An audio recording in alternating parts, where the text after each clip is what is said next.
Capítulo 19. El regreso a Canaán.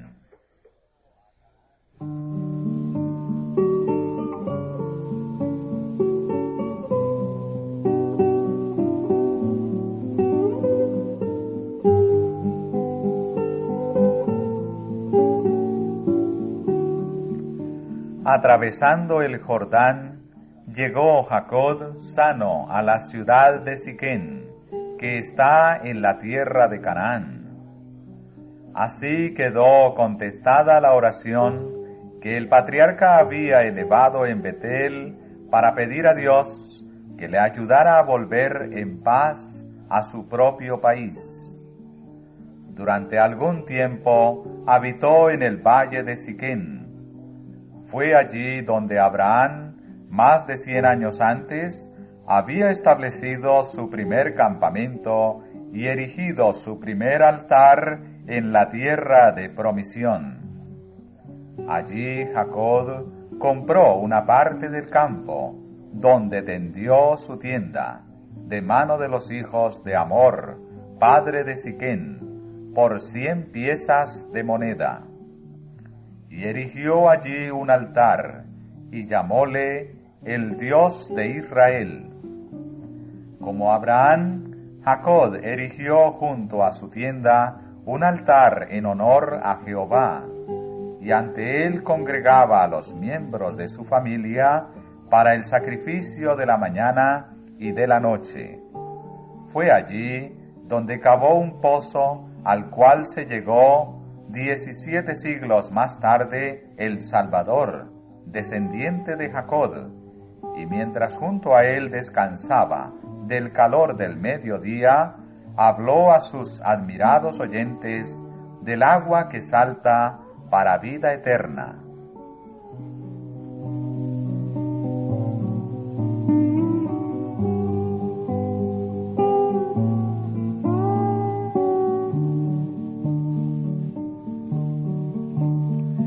La estada de Jacob y de sus hijos en Siquén terminó en la violencia y el derramamiento de sangre. La única hija de la familia fue deshonrada y afligida. 2 hermanos de ésta se hicieron reos de asesinato. Una ciudad entera fue víctima de la matanza y la ruina, en represalia de lo que al margen de la ley hiciera un joven arrebatado. El origen de tan terribles resultados lo hallamos en el hecho de que la hija de Jacob salió a ver las hijas del país, aventurándose así a entrar en relaciones con los impíos. El que busca su placer entre los que no temen a Dios se coloca en el terreno de Satanás y provoca sus tentaciones.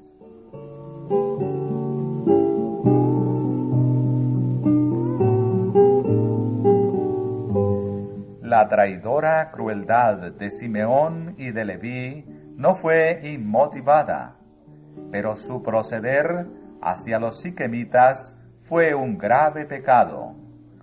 Habían ocultado cuidadosamente sus intenciones a Jacob, y la noticia de su venganza le llenó de horror.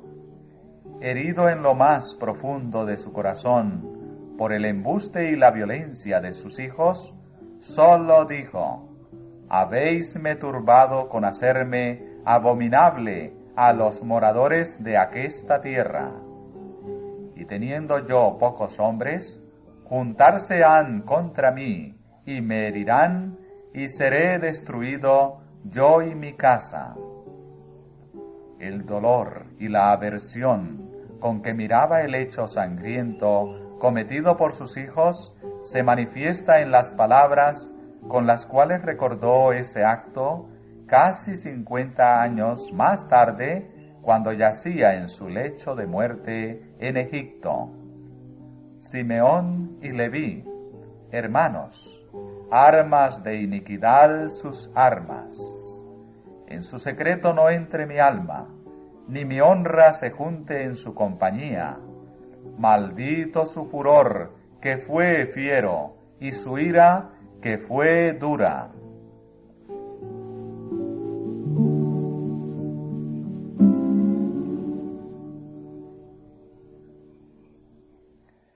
Jacob creyó que había motivo para humillarse profundamente. La crueldad y la falsía se manifestaban en el carácter de sus hijos.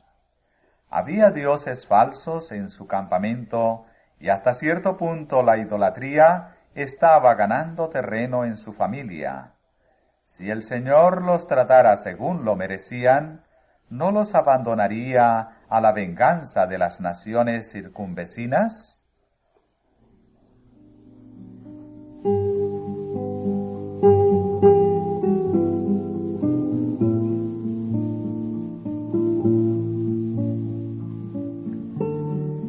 Mientras Jacob estaba oprimido por la pena, el Señor le mandó viajar hacia el sur, a Betel. El pensar en este lugar no sólo le recordó su visión de los ángeles y las promesas de la gracia divina, sino también el voto que él había hecho allí de que el Señor sería su Dios. Determinó que antes de marchar hacia ese lugar sagrado, su casa debía quedar libre de la mancha de la idolatría. Por lo tanto, recomendó a todos los que estaban en su campamento: quitad los dioses ajenos que hay entre vosotros, y limpiaos, y mudad vuestros vestidos. Y levantémonos, y subamos a Betel, y haré allí altar al Dios que me respondió en el día de mi angustia, y has sido conmigo en el camino que he andado.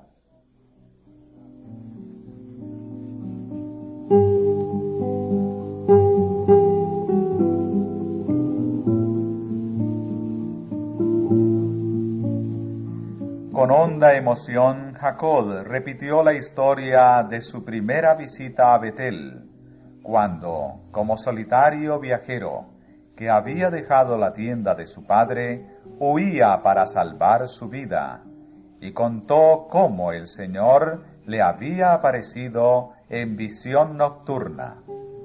Mientras reseñaba cuán maravillosamente Dios había procedido con él, se enterneció su propio corazón, y sus hijos también fueron conmovidos por un poder subyugador. Había tomado la medida más eficaz para prepararlos, a fin de que se unieran con él en la adoración de Dios cuando llegasen a Betel. Así dieron a Jacob todos los dioses ajenos que había en poder de ellos, y los zarcillos que estaban en sus orejas. Y Jacob los escondió debajo de una encina que estaba junto a Siquén.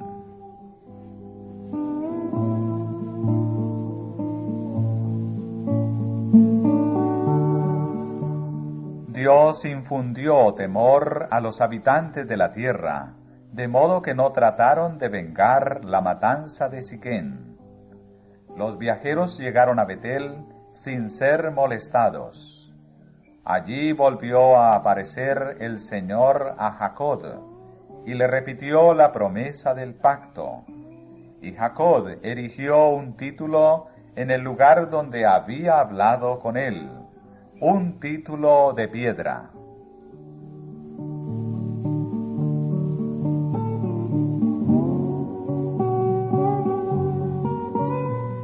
En Betel, Jacob tuvo que llorar la pérdida de una persona que había sido por mucho tiempo un miembro honrado de la familia de su padre, Débora, el ama de Rebeca, que había acompañado a su señora de Mesopotamia a la tierra de Canaán.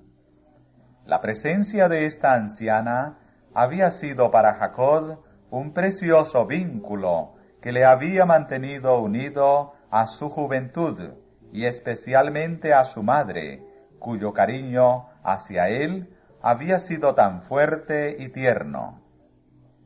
Débora fue sepultada con tanto dolor que la encina bajo la cual se cavó su tumba fue llamada Encina del Llanto. No debe olvidarse que el recuerdo tanto de esa vida consagrada a un servicio fiel, como del luto por esta amiga de la casa de Isaac, fue considerado digno de mencionarse en la palabra de Dios.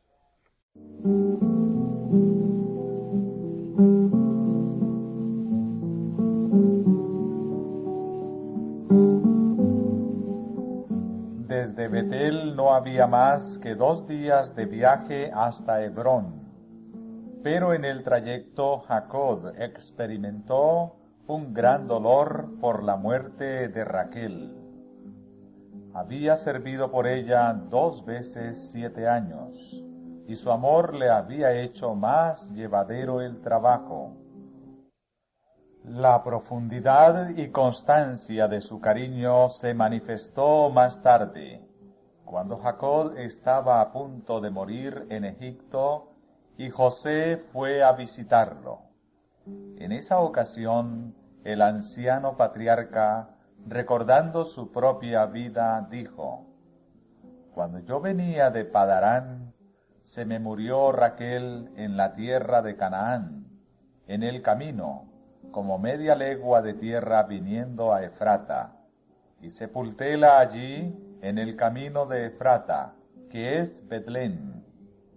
De toda la historia de su familia, durante su larga y penosa vida, sólo recordó la pérdida de Raquel.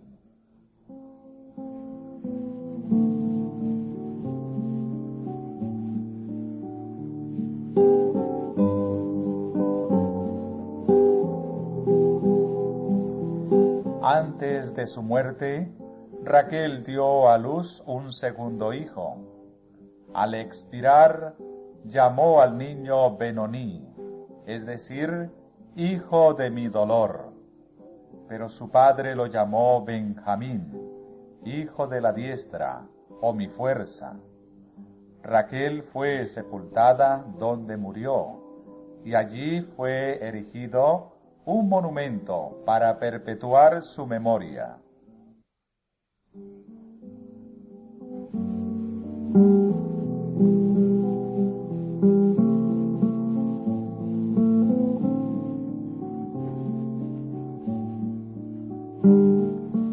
En el camino a Efrata, otro crimen nefando manchó a la familia de Jacob y, como consecuencia, a Rubén, el hijo primogénito, se le negaron los privilegios y los honores de la primogenitura.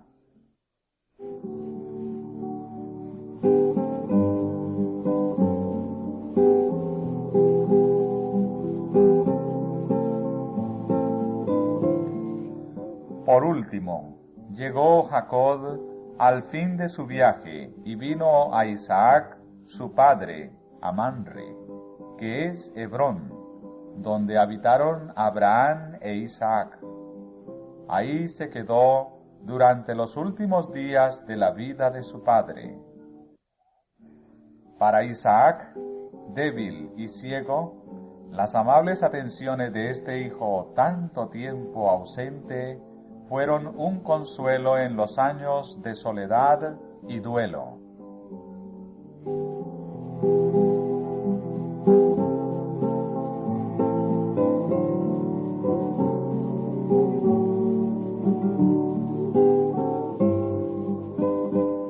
Jacob y Esaú se encontraron junto al lecho de muerte de su padre. En otro tiempo, el hijo mayor había esperado este acontecimiento como una ocasión para vengarse, pero desde entonces sus sentimientos habían cambiado considerablemente, y Jacob, muy contento con las bendiciones espirituales de la primogenitura, renunció en favor de su hermano mayor a la herencia de las riquezas del padre, la única herencia que Esaú había buscado y avalorado. Ya no estaban distanciados por los celos o el odio, y sin embargo se separaron, marchándose Esaú al monte Seir. Dios, que es rico en bendición, había otorgado a Jacob riqueza terrenal, además del bien superior que había buscado. La posesión de los dos hermanos era grande, y no podían habitar juntos, ni la tierra de su peregrinación los podía sostener a causa de sus ganados. Esta separación se verificó de acuerdo con el propósito de Dios respecto a Jacob. Como los hermanos se diferenciaban tanto en su religión, para ellos era mejor morar aparte.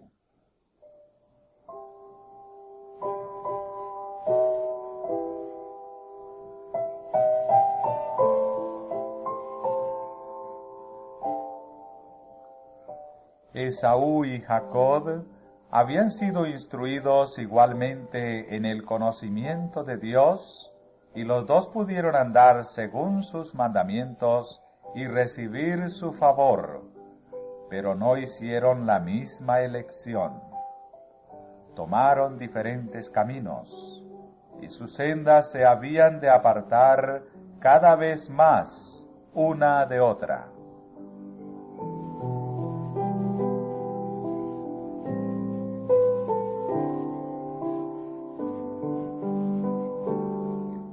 No hubo una elección arbitraria de parte de Dios, por la cual Esaú fuera excluido de las bendiciones de la salvación.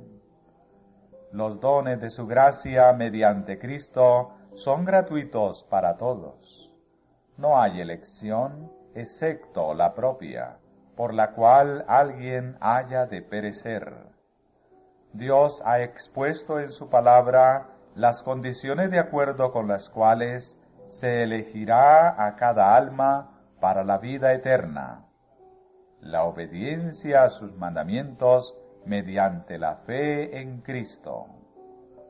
Dios ha elegido un carácter que está en armonía con su ley, y todo el que alcance la norma requerida entrará en el reino de la gloria. Cristo mismo dijo: el que cree en el Hijo tiene vida eterna, mas el que es incrédulo al Hijo no verá la vida. No todo el que me dice Señor, Señor, entrará en el reino de los cielos, mas el que hiciere la voluntad de mi Padre que está en los cielos.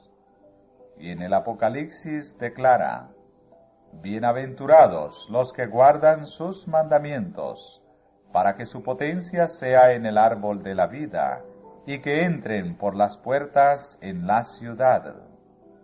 En cuanto a la redención final del hombre, esta es la única elección que nos enseña la palabra de Dios.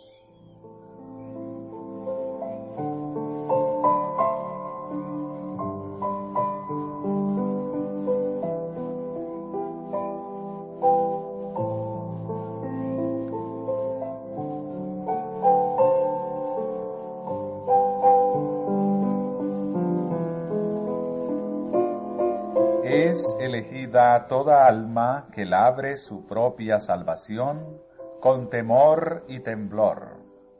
Es elegido el que se ponga la armadura y pelee la buena batalla de la fe. Es elegido el que vele en oración, el que escudriñe las Escrituras y huya de la tentación. Es elegido el que tenga fe continuamente y el que obedezca a cada palabra que sale de la boca de Dios. Las medidas tomadas para la redención se ofrecen gratuitamente a todos, pero los resultados de la redención serán únicamente para los que hayan cumplido las condiciones.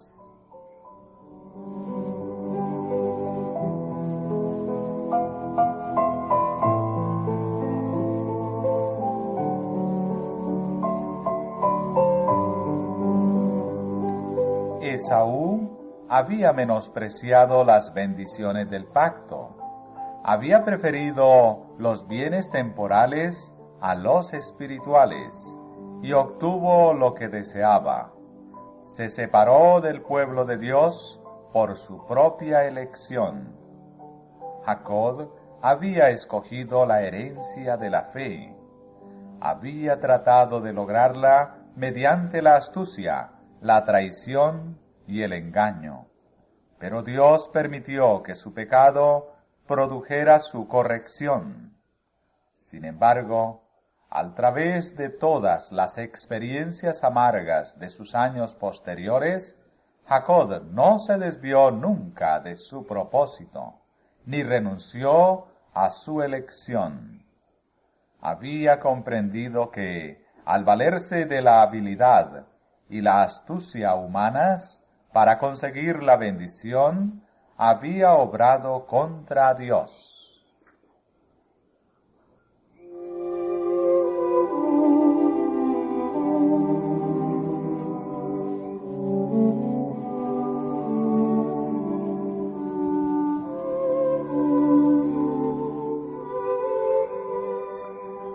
De aquella lucha nocturna al lado del Jabok, Jacob salió hecho un hombre distinto.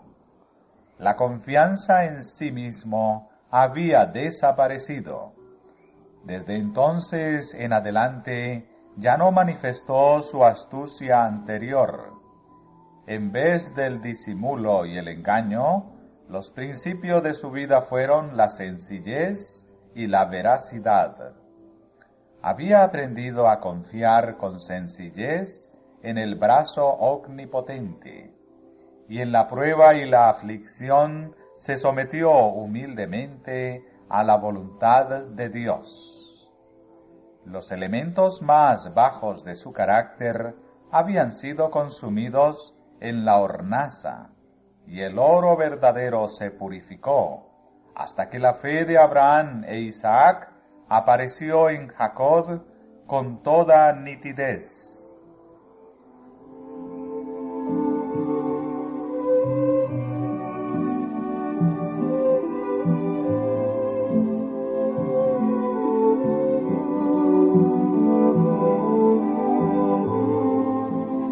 El pecado de Jacob y la serie de sucesos que había acarreado no dejaron de ejercer su influencia para el mal, y ella produjo amargo fruto en el carácter y la vida de sus hijos. Cuando estos hijos llegaron a la virilidad, cometieron graves faltas. Las consecuencias de la poligamía se revelaron en la familia. Este terrible mal tiende a secar las fuentes mismas del amor, y su influencia debilita los vínculos más sagrados. Los celos de las varias madres habían amargado la relación familiar. Los niños eran contenciosos y contrarios a la dirección, y la vida del padre fue nublada por la ansiedad y el dolor.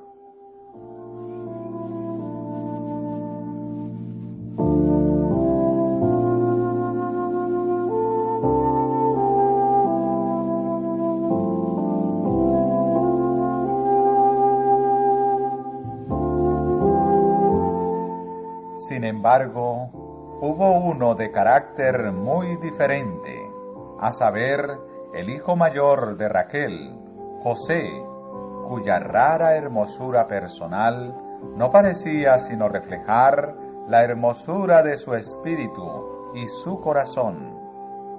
Puro, activo y alegre, el joven reveló también seriedad y firmeza moral. Escuchaba las enseñanzas de su padre y se deleitaba en obedecer a Dios. Las cualidades que le distinguieron más tarde en Egipto, la benignidad, la fidelidad y la veracidad, aparecían ya en su vida diaria. Habiendo muerto su madre, sus afectos se aferraron más estrechamente a su padre, y el corazón de Jacob estaba ligado a este hijo de su vejez. Amaba a José más que a todos sus hijos.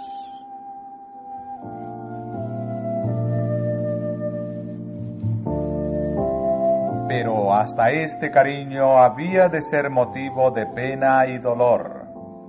Imprudentemente Jacob dejó ver su predilección por José, y esto motivó los celos de sus demás hijos. Al ver José la mala conducta de sus hermanos, se afligía mucho. Se atrevió a reconvenirlos suavemente, pero esto despertó tanto más el odio y el resentimiento de ellos. A José le era insufrible verlos pecar contra Dios, y expuso la situación a su padre, esperando que su autoridad los indujera a enmendarse.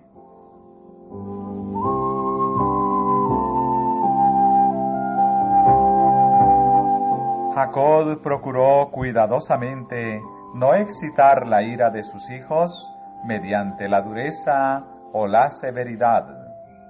Con profunda emoción expresó su ansiedad respecto a ellos y les suplicó que honrasen sus canas y no cubriesen de oprobio su nombre, y sobre todo que no deshonrasen a Dios, menospreciando sus preceptos.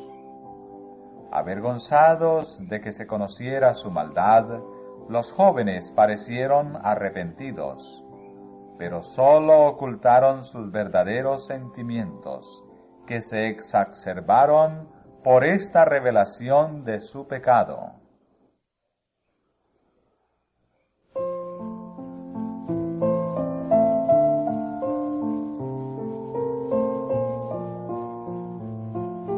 El imprudente regalo que Jacob hizo a José de una costosa túnica, como la que usaban las personas de distinción, les pareció otra prueba de parcialidad y suscitó la sospecha de que pensaba preterir a los mayores para dar la primogenitura al hijo de Raquel.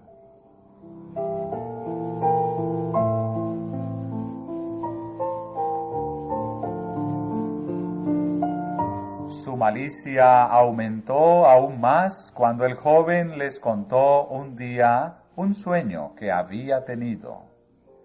He aquí que atábamos manojos en medio del campo, dijo, y he aquí mi manojo se levantaba y estaba derecho, y que vuestros manojos estaban alrededor y se inclinaban al mío.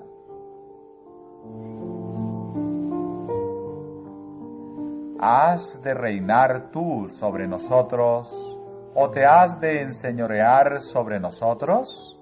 Exclamaron sus hermanos, llenos de envidiosa ira. Poco después, tuvo otro sueño de semejante significado que les contó también. He aquí que he soñado otro sueño, y he aquí que el sol y la luna y 11 estrellas se inclinaban a mí. Este sueño se interpretó tan pronto como el primero. El padre que estaba presente le reprendió diciendo, ¿qué sueño es este que soñaste?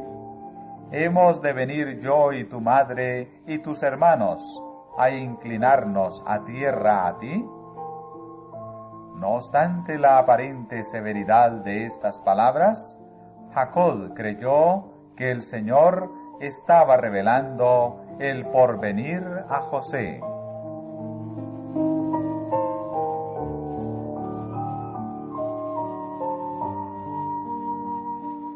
En aquel momento en que el joven estaba delante de ellos, iluminado su hermoso semblante por el espíritu de la inspiración, sus hermanos no pudieron reprimir su admiración, pero no quisieron dejar sus malos caminos, y sintieron odio hacia la pureza que reprendía sus pecados. El mismo espíritu que animara a Caín se encendió en sus corazones.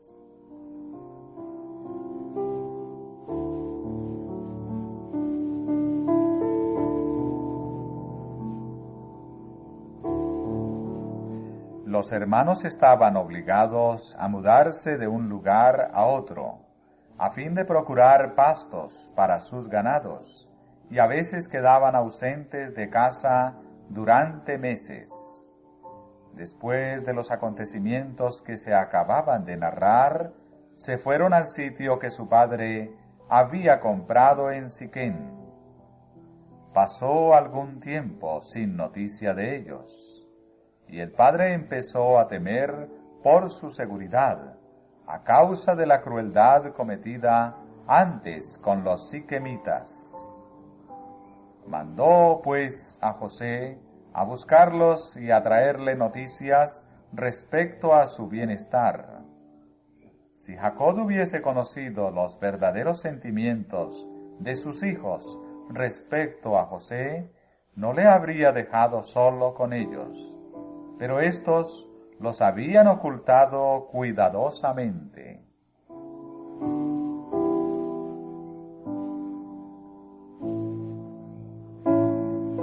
Con corazón regocijado José se despidió de su padre, y ni el anciano ni el joven soñaron lo que habría de suceder antes de que se volviesen a ver. Cuando José, después de su largo y solitario viaje, llegó a Siquén, sus hermanos y sus ganados no se encontraban allí. Al preguntar por ellos, le dijeron que los buscase en Dotán. Ya había viajado más de 50 millas, y todavía le quedaban 15 más.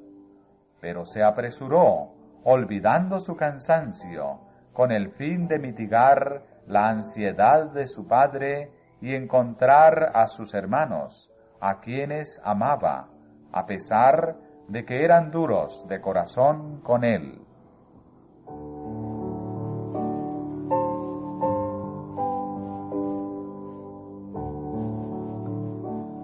Sus hermanos le vieron acercarse, pero ni el pensar en el largo viaje que había hecho para visitarlos, ni el cansancio y el hambre que traía, ni el derecho que tenía a la hospitalidad y a su amor fraternal, aplacó la amargura de su odio.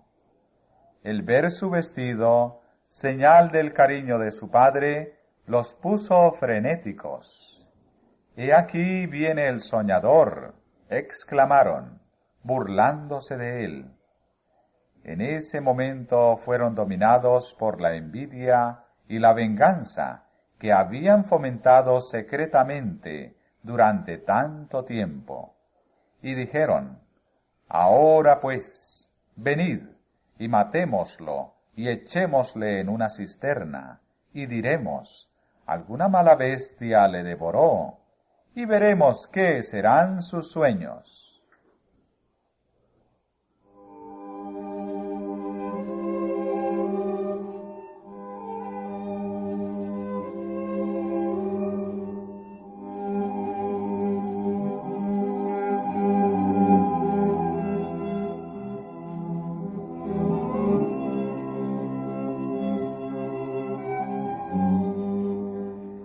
Si no hubiese sido por Rubén, habrían realizado su intención. Este retrocedió ante la idea de participar en el asesinato de su hermano y propuso arrojarlo vivo a una cisterna y dejarlo allí para que muriese, con la intención secreta de librarlo y devolverlo a su padre. Después de haber persuadido a todos a que asintieran a su plan, Rubén se alejó del grupo, temiendo no poder dominar sus sentimientos y descubrir su verdadera intención.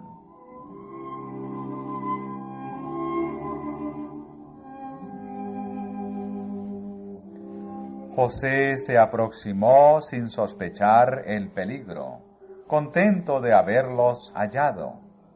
Pero en vez del esperado saludo, se vio objeto de miradas iracundas y vengadoras que le aterraron. Le asieron y le quitaron sus vestiduras.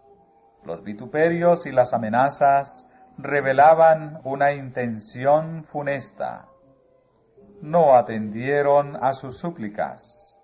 Se encontró a merced del poder de aquellos hombres encolerizados. Llevándolo brutalmente a una cisterna profunda, le echaron adentro. Y después de haberse asegurado de que no podría escapar, lo dejaron allí para que pereciese de hambre, mientras que ellos sentáronse a comer pan.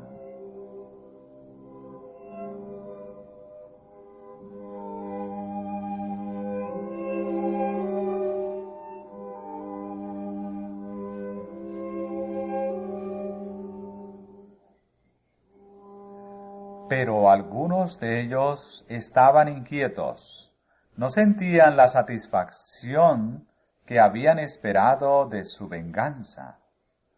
Pronto vieron acercarse una compañía de viajeros. Eran ismaelitas procedentes del otro lado del Jordán, que con especias y otras mercancías se dirigían a Egipto.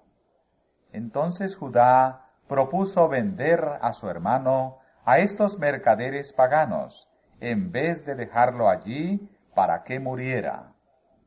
Al obrar así, le apartarían de su camino, y no se mancharían con su sangre, pues dijo Judá: nuestro hermano es nuestra carne. Todos estuvieron de acuerdo con este propósito, y sacaron pronto a José de la cisterna.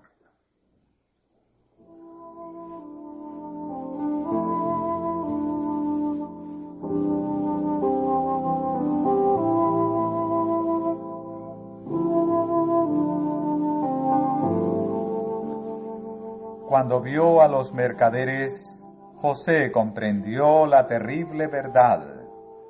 Llegar a ser esclavo era una suerte más temible que la misma muerte. En la agonía de su terror, imploró a uno y a otro de sus hermanos, pero en vano. Algunos de ellos fueron conmovidos de compasión, pero el temor al ridículo los mantuvo callados. Todos tuvieron la impresión de que habían ido demasiado lejos para retroceder. Si perdonaban a José, éste los acusaría sin duda ante su padre, quien no pasaría por alto la crueldad cometida con su hijo favorito. Endureciendo sus corazones a las súplicas de José, le entregaron en manos de los mercaderes paganos. La caravana continuó su camino y pronto se perdió de vista.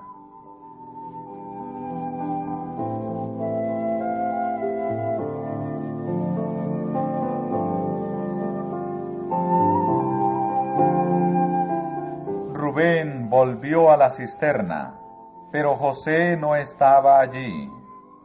Alarmado y acusándose a sí mismo, desgarró sus vestidos y buscó a sus hermanos, exclamando: «El mozo no parece, y yo, ¿a dónde iré yo?».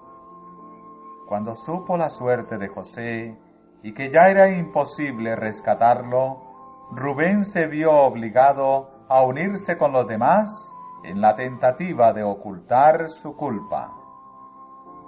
Después de matar un cabrito, tiñeron con su sangre la ropa de José y la llevaron a su padre, diciéndole que la habían encontrado en el campo y que temían que fuese de su hermano. «Reconoce ahora», dijeron, «si es o no la ropa de tu hijo».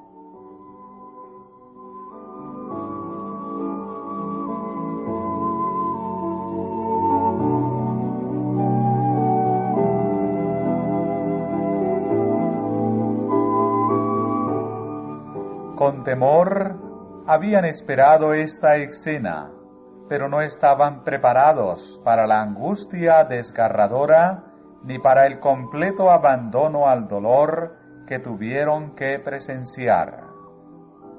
«La ropa de mi hijo es», dijo Jacob: alguna mala bestia lo devoró. José ha sido despedazado. Sus hijos trataron inútilmente de consolarlo. Rasgó sus vestidos y puso sacos sobre sus lomos, y enlutóse por su hijo muchos días. El tiempo no parecía aliviar su dolor. Tengo de descender a mi hijo enlutado hasta la sepultura, era su grito desesperado.